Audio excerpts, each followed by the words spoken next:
You're with Julian on the Brownlow and AUKUS submarines. What a joy this is. So, blunderbuss of the modern era, Scott Morrison, one of his greatest achievements was to royally rub France's nose in it, cancel our submarine deal with them and launch AUKUS in September of 2021, where we form a pact with America and the United Kingdom, the Anglosphere, and it's a military one. Yay, like we weren't already militarily involved. And he was basically, the French we've already paid the French something like $6 billion for not honouring that deal. And Scott Morrison did it all in secret and didn't even tell, I don't think, his defence minister. And it was just typical Scott Morrison, just absolute garbage. And Anthony Albanese has just completely followed along with it. That is the most disappointed I've ever been in Anthony Albanese, and it shows you who really runs the country. So at this particular point in history, with China on the rise and American militarism on the fall, we've now wedded ourselves to American military empire for the next 30 years. 30 years that will likely be dominated by China. Economically, our biggest trading partner as well, and we're going to be seen by China as America's largest military base in the region.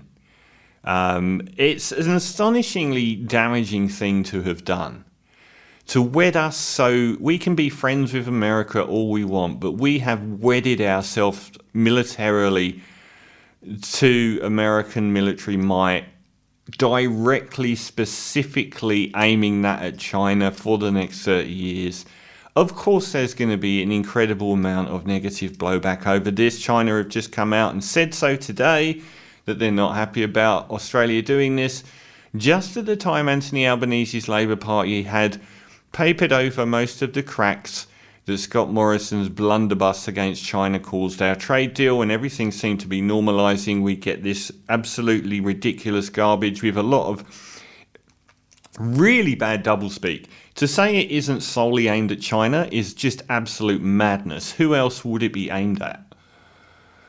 This is absolute insanity, and it's $350 billion for submarines that won't see service for the next 20 years. I mean, the pointlessness of this entire endeavour is mind-blowing. We're not getting nuclear warhead submarines because we don't allow nuclear weapons, but we're getting nuclear-powered submarines. We've not used any submarines really for anything much in the last 50 years. Probably not since World War II, but we're spending $350 billion on getting some in 20 years' time.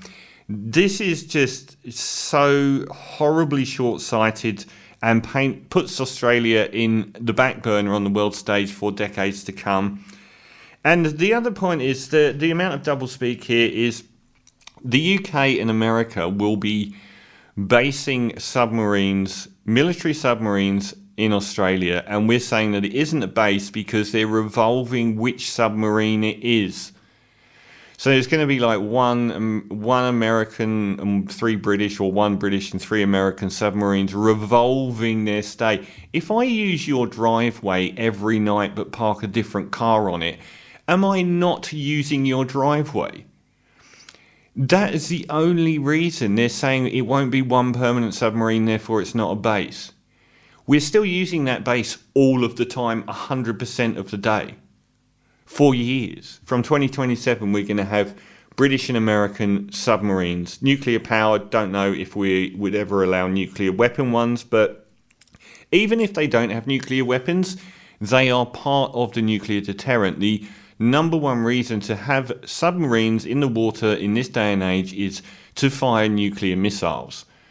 So even if they're not submarines armed with nuclear missiles, they're part of that system. They're backup for that system. American nuclear submarines want to go off the coast of Australia. Australia's nuclear power submarines go along in support. It's the same picture. It shows you exactly who runs Australia, because there is no reason at all for this absolutely monstrous on a political and economic level deal to happen. But I guarantee you that Anthony Albanese has been told in no uncertain terms that this goes through, this terrible deal goes through, or you're toast. And you only have to look back to Gough Whitlam. Gough Whitlam challenged American hegemony in the area, complaining about American military and intelligence in Australia and wanting them removed. And he was removed in a coup d'etat through the British Governor-General. And there have been many ties linking it to the fact that he was so opposed to American intelligence and military occupation of parts of Australia. And he was removed in a coup d'etat that the whole country saw. And we still don't really come to terms with the fact that our own elected leader was overthrown by this. With all the help in the world from the Liberals, I might add. And it shows you who runs the country.